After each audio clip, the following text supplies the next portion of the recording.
ஆண்டவராகிய இயேசு கிறிஸ்துவின் இனிய நாமம் மகிமைப்படுவதாக. இந்த இயேசு எப்படிப்பட்டவரோ ஊழியத்திற்கு உங்களை அன்புடன் வரவேற்கிறேன். இந்த நாளிலும் நாம் ஒரு வேத வசனத்தை தியானிக்க போகிறோம். தொடர்ந்து நாம் யோவான் 17ஆம் அதிகாரத்தை தினமும் ஒரு வசனம் என்று வாசித்து தியானித்து வருகிறோம். இன்றைக்கும் நாம் 14ஆம் வசனத்திற்கு நேராக கடந்து வந்திருக்கிறோம். யோவான் 17ஆம் அதிகாரம் 14ஆம் வசனம் இப்படியாய் சொல்கிறது: நான் உம்முடைய வார்த்தையை அவர்களுக்கு கொடுத்தேன். நான் உலகத்தார் அல்லாதது போல அவர்களும் உலகத்தார் அல்ல, ஆதலால் உலகம் அவர்களை பகைத்தது.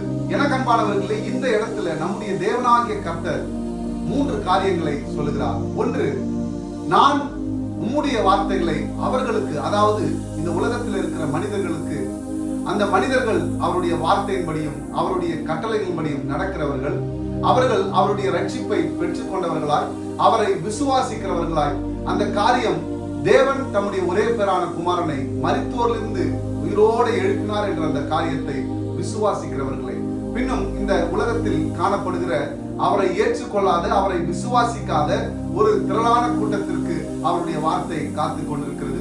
அவர்களுக்கும் அவர் தேவனாய் காணப்படுகிறார். இப்படி ஒன்றான மெய் தெய்வமாய் அவர் காணப்படுகிறார். இன்றைக்கும் தேவனாகிய கர்த்தருடைய பிள்ளைகளே, அவர் சொல்லுகிற வார்த்தை, நான் அவர்களுக்கு வார்த்தை, அதாவது தேவனுடைய வார்த்தையை, உம்முடைய வார்த்தையை கொடுத்தேன் என்று இந்த இடத்திலே சொல்லுகிறார். இரண்டாவதாக அவர் சொல்லுகிற ஒரு காரியம், நான் உலகத்தான் அல்லாதது போல அவர்களும், அதாவது நீங்களும் நானும் உலகத்தான் அல்ல, எனவே இந்த உலகம் அவர்களை பகைக்கிறது.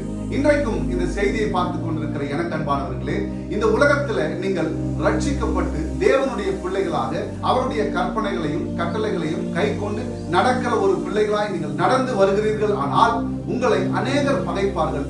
அநேக விதமான எதிர்ப்புகள், பகைப்பு, விரோதம், மூர்க்கம், போர்க்குணத்தின் இச்சை, ஒருவருக்கு ஒருவர் விரோதமாக கோல் மூட்டுதல், இப்படி அநேக காரியங்கள் உலகத்திலே எழும்பி உங்களை நிந்திக்கும், உங்களை ஒதுக்கும். ஆனால் நீங்கள் அதற்கு ஒன்றும் கவலைப்பட வேண்டாம். தேவனாகிய கர்த்தருடைய குமாரன், நம்முடைய இரட்சகரும் மீட்பரும் ஆகிய இயேசுவானவர் சொல்லுகிறார், ஆதலால் இந்த உலகம் அவர்களை பகைத்தது என்று இந்த இடத்திலே நமக்கு சொல்லுகிறார். ஆதலால் எனக்கு அன்பானவர்களே, இந்த உலகத்திலே உங்களை பகைக்கிற ஒரு கூட்டம் இருக்கலாம். அப்படி எழுப்பி வருகிற அந்த கூட்டத்திற்கு நீங்கள் பயப்பட வேண்டாம். இந்த உலகத்திலே தேவனுடைய வார்த்தையை கொடுத்தவரும், இந்த உலகத்திலே தன்னையே கொடுத்தவரும், இந்த உலகத்திலே தன்னுடைய ரத்தத்தை சிந்தினவருமாகிய நம்முடைய இரட்சகரும் மீட்பரும் ஆகிய நம்முடைய இயேசுவானவர் நம்மோடு கூட இந்த உலகத்தின் முடிவு பரியந்தம் சகல நாட்களிலும் உங்களோடு கூட நான் இருக்கிறேன் என்று சொல்லி இருக்கிறார்.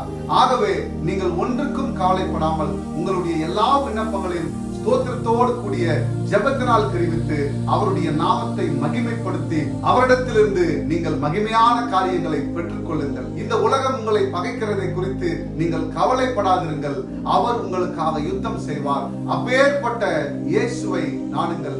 என் தேவனாகிய கர்த்தரை தேடுங்கள். உங்களை பகைக்கிறவர்களை உங்கள் பட்சத்தில் வர அவர் வல்லமையுள்ள தேவனாய் காணப்படுகிறார். Thank you.